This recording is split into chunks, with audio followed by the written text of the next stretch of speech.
Hi,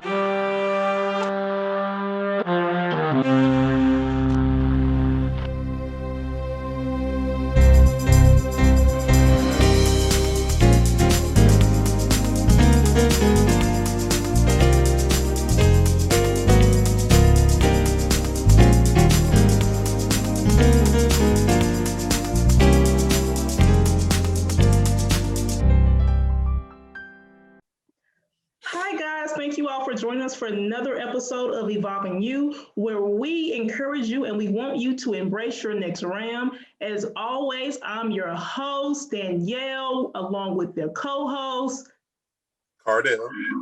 And today we have a very, very, very special guest, Christian. Thank you so much for joining us today. Thank you. Thank you for having me. I'm excited. I'm so glad you accepted. So I have to set it up. I have to set it up why Christian is here. I got to, make it plain for everybody who's listening and everybody who may be watching this on YouTube. Our first episode, we gave you from 9 to 5 to a business owner. And then we came to you with pandemic in a purpose, or finding purpose in a pandemic. And we brought you from little faith to risky faith. Our last episode was the dangers of distractions. And Cardell, I don't know if you realize this because we really didn't plan this, but today we're talking about from comfort to uncomfortable, comfort is dangerous. The way that lined up from distractions of the dangers of distractions from last week to comfort is dangerous today, I don't know how we did that. Shout out to God for lining it up, but I'm excited about this topic. And we brought Christian on because Christian is a great blogger and he has been writing some motivational blogs. I have been reading them and I have really been blessed by your words. Sir, you have been really making me rethink so many things in my life. Like, wait a minute, what am I doing? Why am I complaining, So right. No, I really want to jump into this topic of from comfort to uncomfortable. And as we unpack this, we're going to use your blog. And I want you to kind of talk about your motivation for writing the Removing the Lens of Fear.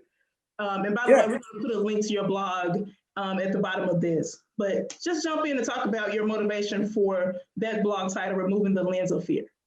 Yeah, so man, around that time, I was really, really thinking about the journey that I took, how it was like a long time coming for about a year and a half. And I was actually finishing up my orientational mobility training, which for the visually impaired community, that's basically cane training in independent living. So my instructor, I'm gonna shout her out, her name's Larissa. We was wrapping up some things and then we was just learning some things. And I just got to thinking about how far that I came and how when I first met her and started at Signal Centers here in Chattanooga, I was not having it.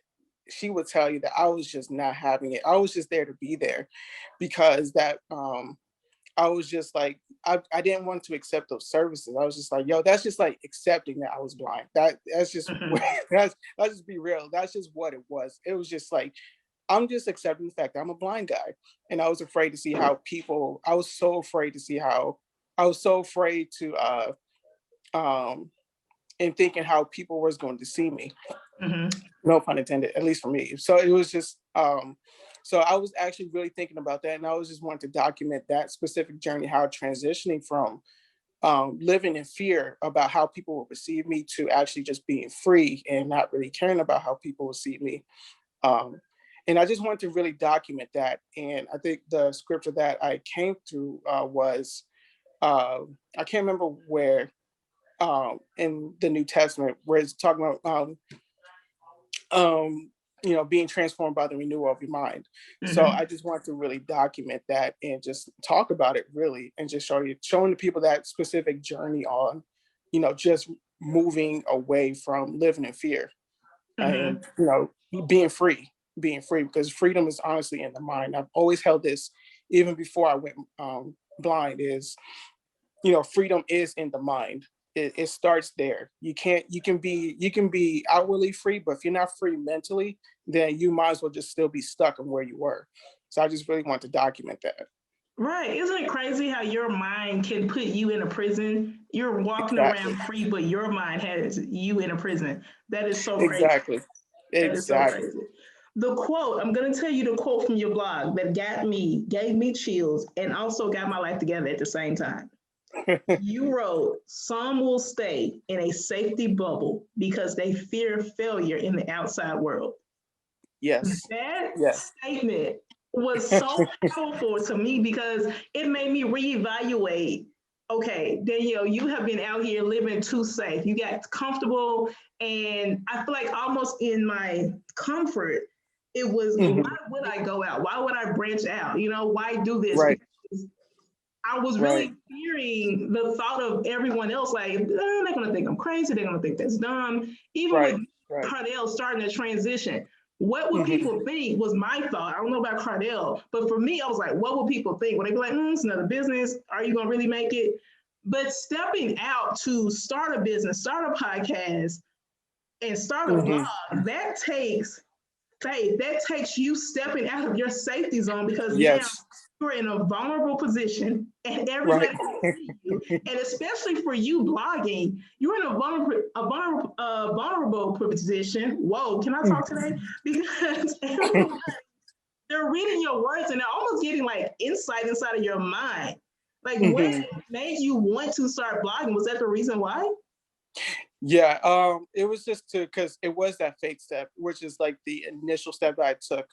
Because when I wrote The Journey, which is the first one that I wrote, I actually had a post maybe about a month prior to that first blog talking about what happened to me, because you'll be surprised like how few people knew about what happened to me. Like some people didn't even know I was blind, to actually wrote it, to actually told people about it. And so it was, I was just like, yo, I have to really start documenting. And plus, it was like signs after signs after signs. People was like, Christian, right? Christian, right? You need to talk about what you've been going through, and you need to talk about this. And of course, me and my stubborn self, I was resisting.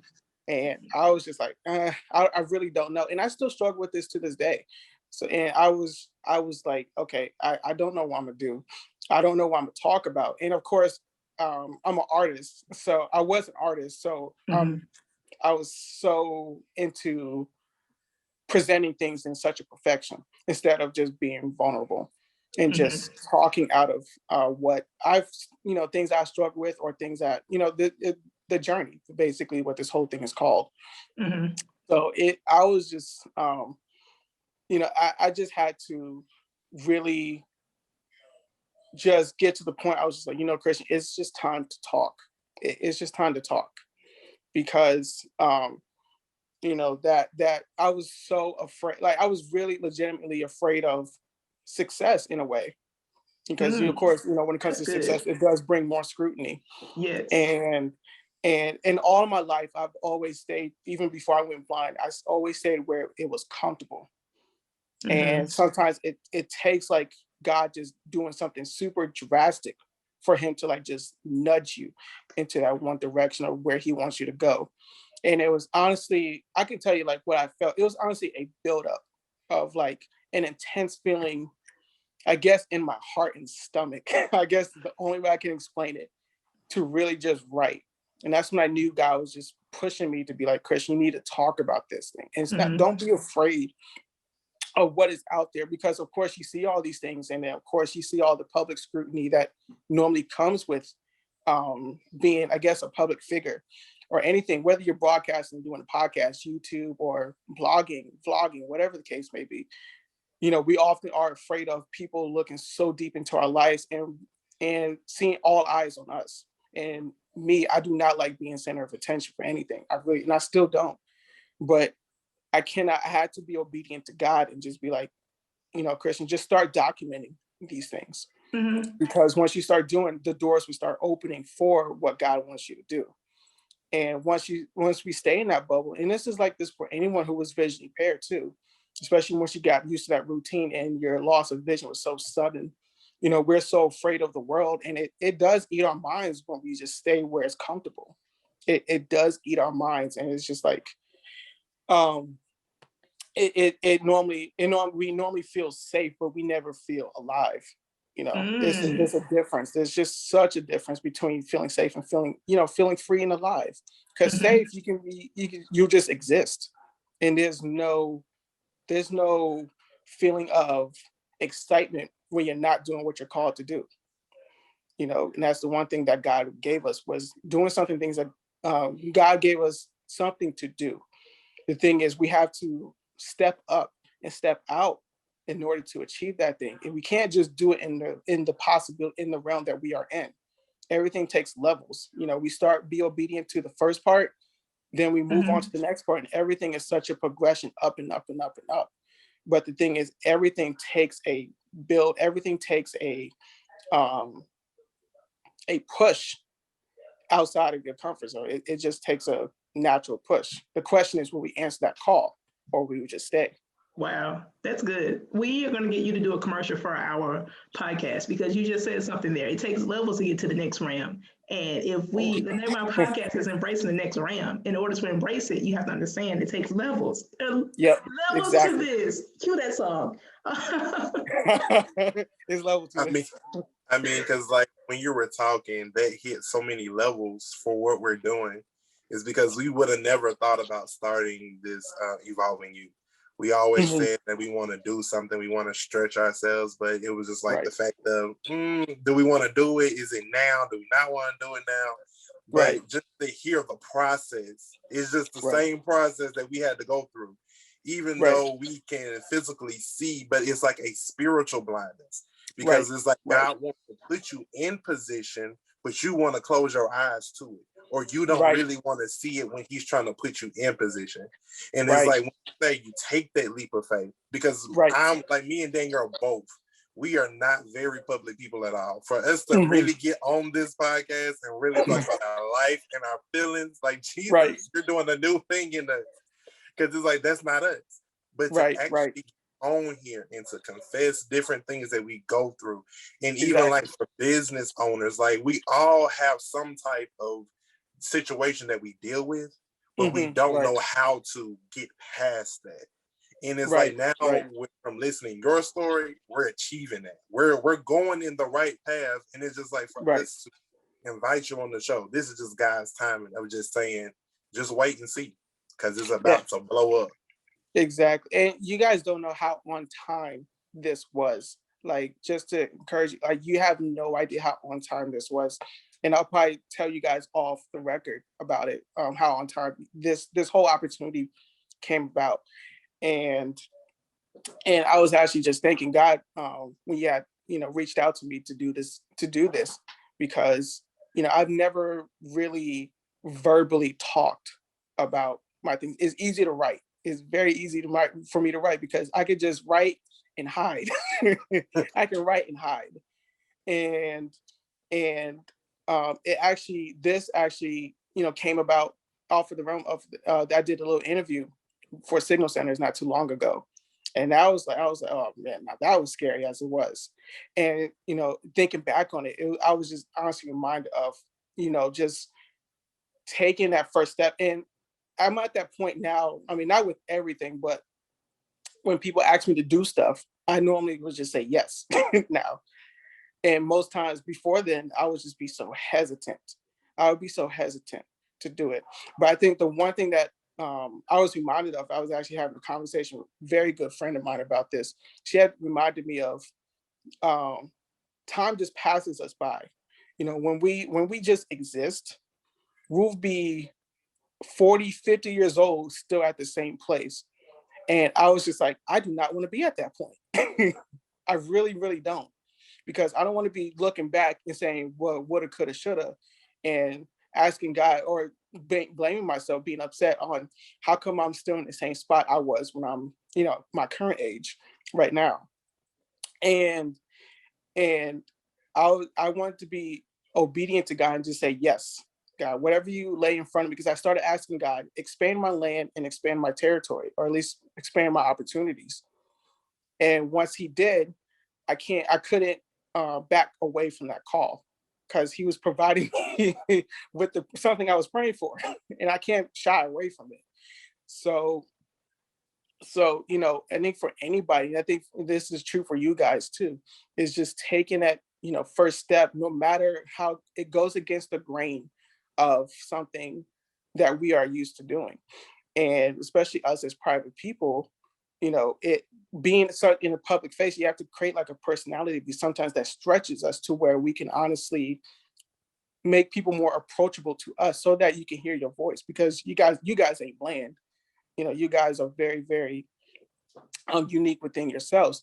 And that's what honestly will attract people to listen to your voice and listening to your insight, listening to what you have to say, because I'm sure you guys do have something to say, which is why you guys are doing this podcast, you know. So it's just, you know, taking um that that step and be in awe of the doors that are opening, because God's just like, well, good, now that you took that step, now I can honestly bless you. Think of it like David was a shepherd, and what if David shied away from fighting Goliath?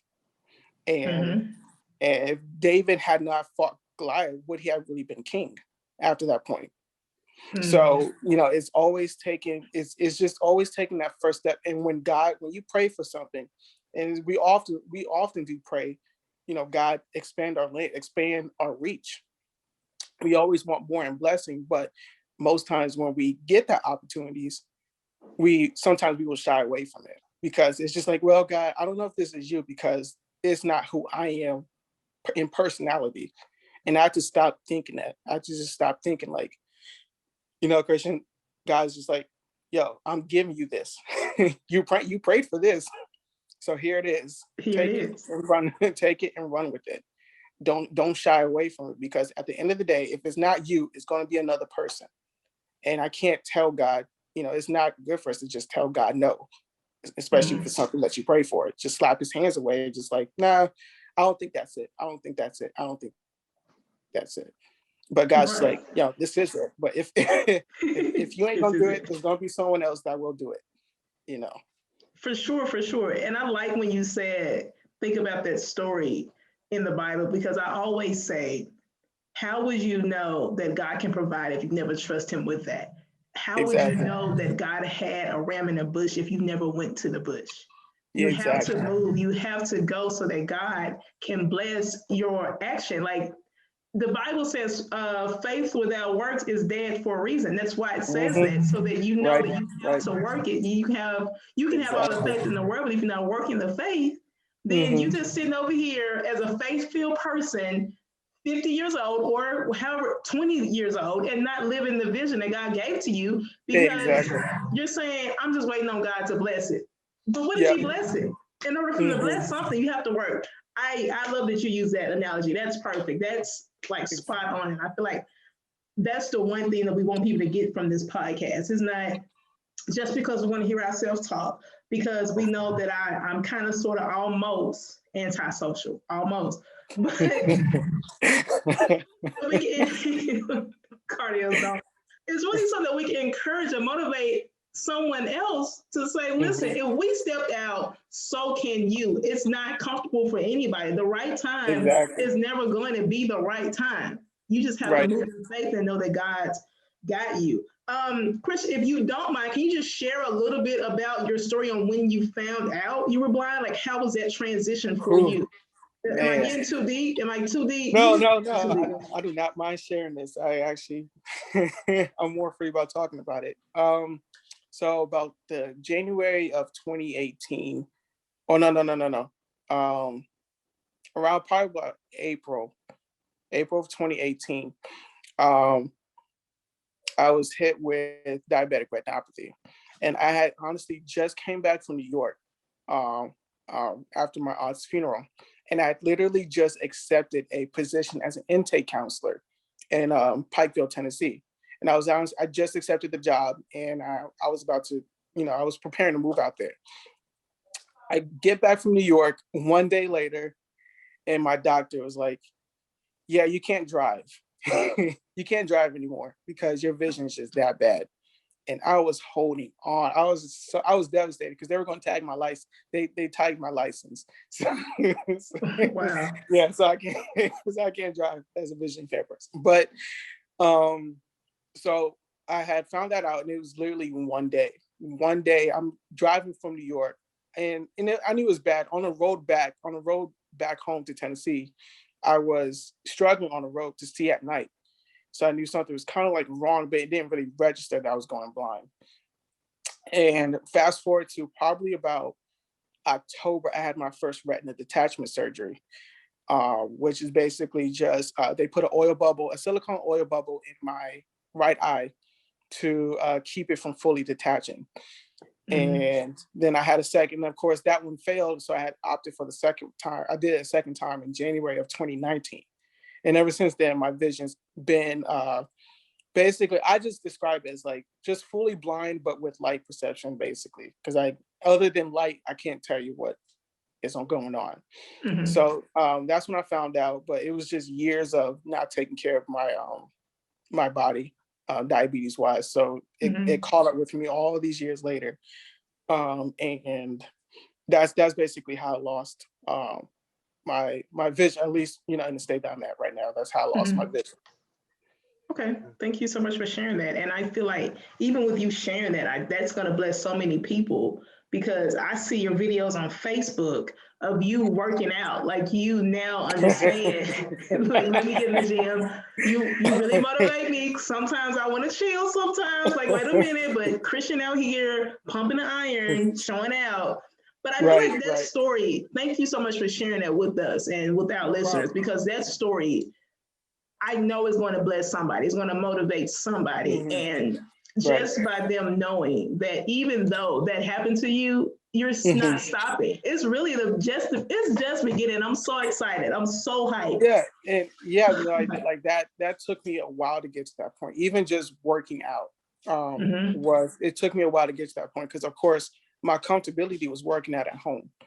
And I was just like, I can do this at home. I can control the environment, and it's not, it's small enough to where I don't have to worry about trying to figure out my way around machines, accidentally touching people, their sweaty backs and whatnot, which has happened on several occasions.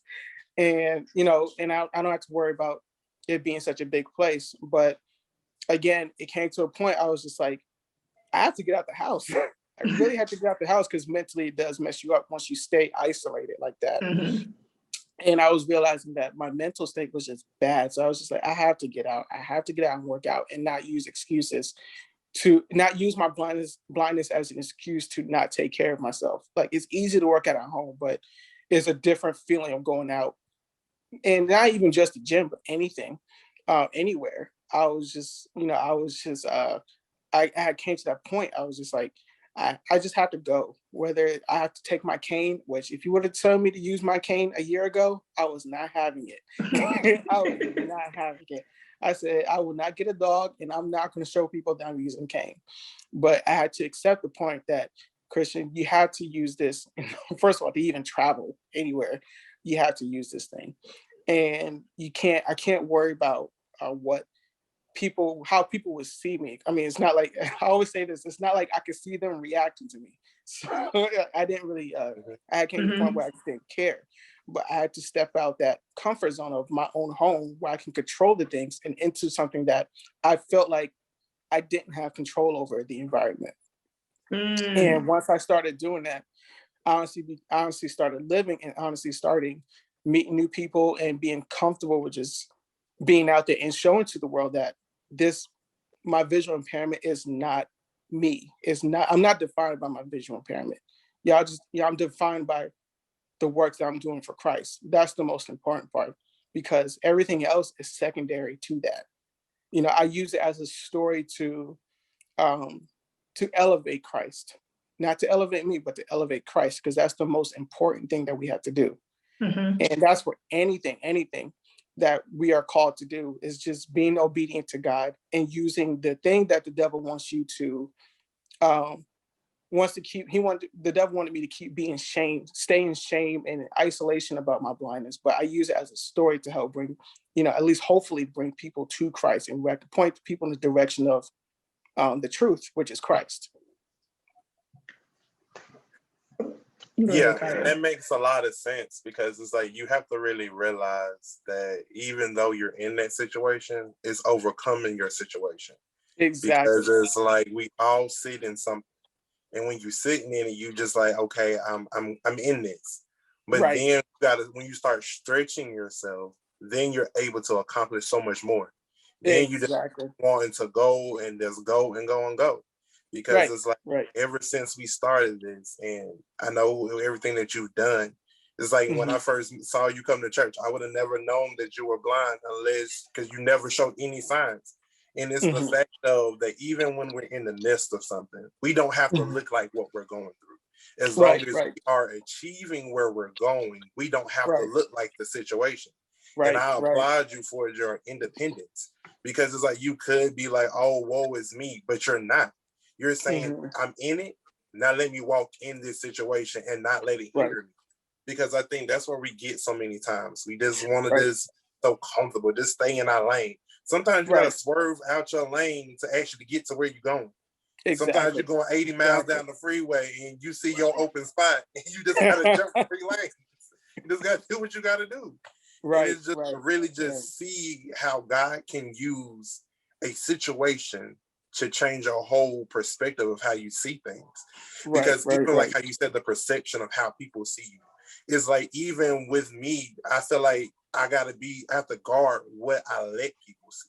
Because it's like Right. we have Right. those closets. We want to keep this hidden, we want to keep that hidden. Hmm. I don't Right. want nobody to know this or that. So it's like you have to realize that sometimes what you've gone through may bless somebody else. That's why you're Right. going through a situation because you need to bless somebody else with it. Because Exactly. Yeah, go just ahead. hit on something. What you had just said, just hit on something that I've said, it's like a little mantra that I've always said to myself. The things that we go through it's not only for us, but it's for the people behind us. Mhm. For people who would, look at us and see us overcome a situation and bring hope and inspiration, and for them to be like, oh, well, if he can do it, I can do it. Like there are people worse off, like worse off than what I'm going through and are living, are Right. living. And I was like, if they can do it, what is stopping me at this point? And that's the point that I had to get to. But the thing is, um, that is, yeah, that's just the point that I had to just get to. It wasn't, but the situations, but I had to look at other people's situation, overcoming whatever traumatic situations that they had went through, and just seeing them live off of that is just like, oh, okay, well, nothing can stop me at this point. I have no excuses. Yeah. And that's the thing is like when we always want to make excuses. That's why we stay comfortable. I don't want to Right. do this because I Exactly. got to do this or that. But when we Hmm. stay comfortable and keep making excuses, you're not going to go nowhere. But when you Exactly. make that leap, because it was Hmm. just like when I was working a job, I was like, Danielle, I can't stand this job. I don't know why I'm here. I just want to go. I'm just sitting here. And she would tell me, she's like, sometimes you got to do some uncomfortable things to get to where you're going. So she's like, Exactly. it's not going to last always. So Right. that's Right. my Right. motivation of why I keep going. That's the motivation of why I'm still pushing with this on our Hmm. series is because I was comfortable. But then Right. God said, push yourself. Sometimes we Hmm. just need a little push just to fall off into this, let our wings fly and go further. Hmm. Mhm. Right. Right. Right. I like that. I like that. Christian, something that you said, it kind of hit me. And I just want like your take on this because I feel like a lot of people have this question. How do Hmm. you keep the faith in God when you feel like he took something that was so precious to you away? Hmm. So, man, there's a quote that I was told. My mom told me about this. My mom said this quote to me a lot, and it came from my dad actually. But his purpose gives you the power to overcome pain. And basically, like, I'm not gonna lie, my faith was tested. My faith was seriously tested. Um, when this thing started, when this journey started, when I was asking that, why did you do this to me? You know that first of all, I love to draw. I love to draw. I said, I love, and I mean, when you miss driving, that's how deep my, that's how deep my doubt was. I was like, I miss driving at this point. I miss driving. I miss being able to, and then that freedom, just being able to up and go somewhere. Mm-hmm. And I was just asking, I was like, why did you do this to me? I was asking God seriously, why did you do this to me? Why did you stop me from going to move out and to, you know, start a great career at a prison where I could honestly invest in inmates? I was like, yeah, I was going to do something great at this prison. I was going to, you know, at least invest into inmates, possibly being able to have the opportunity to invest in inmates, especially when they feel like they're in a hopeless situation. I was going to at least, you know, bring your presence down. And um, and at some point, I was just like, all right, Christian, if if uh if you hadn't gone blind, where would you have been? Where would you have been? How would you have been? Would you still be the same person? And honestly, it was honestly the studying the word, of course, being raised as a Christian too, as a believer, played a huge part. But it was the you know, always understanding that God does things for a reason. He's not going to just leave me out there on a boat, floating in water with nowhere in sight to go. I mean, no pun intended, but nowhere in sight to go. And I understood that God will always have my back. And he would never, of course, he would never leave me nor forsake me. Of course, that famous scripture, he would never leave us. And so it was that peace and always an understanding within myself that, you know, Christian, God did this for a reason. You know, he's not going to just stop. He just didn't take this away from you. And then just for the sake of taking it away from you, there's always reasons for why God allows things to happen. It's like Job, I read the book of Job not too long ago. You know, he allowed things to happen, but Job never wavered in his faith. Job never cursed God and turned his back on God, despite of what he went through. And we all know what Job went through. I thought of Saul to Paul. I thought about Paul too. Paul lost his sight before he became very much influential in the New Testament, especially the New Testament church. But the thing is, you know, it was taking of that situation to get, it was honestly Paul going through that situation in order for him to become stronger in it. Well, one, to become a Christian, but then also to become strengthened in his faith. So it was seeing all these, you know, biblical characters, and I was like, yo, they went through a lot. All these things happened to them, but they never wavered. So of course, I'm like, I can't use my blindness as an excuse to turn away from God. Even though I wanted to, I really, really wanted to. And I was just wanting to just move away, go away, and just exist. But I knew that one, I had a purpose, because that's the only way we can live, is accomplishing that purpose. And then I used that time to, you know, press further into him, really, really press further into him, become stronger in my faith. So that's why I never, that's why I kept the faith, because it kept me anchored. I think that's the main thing. My faith in him kept me anchored, because all the mental stuff that comes with losing your vision is tremendous. It's not in a bad way, like tremendous. It's just outstanding, the mental stuff that you can go through, because you're talking about losing something that you rely on to process, just something as basic as process information, like reaction time and whatnot. I was like, I couldn't see a slap coming, but I would feel it 1 second after it's done. You know, I can't defend myself on these things, so we rely on it. But I had to remember that, you know, I just kept in mind that God will always be my anchor. Hey guys, we're going to stop right here with part one. If you would like to listen to part two, please check out our website at transitioningyou.com. And once you get there, click on Transitioning Your Mindset blog. And there you will be able to find part two of moving from comfort to uncomfortable. Thank you guys, and have a great and awesome day.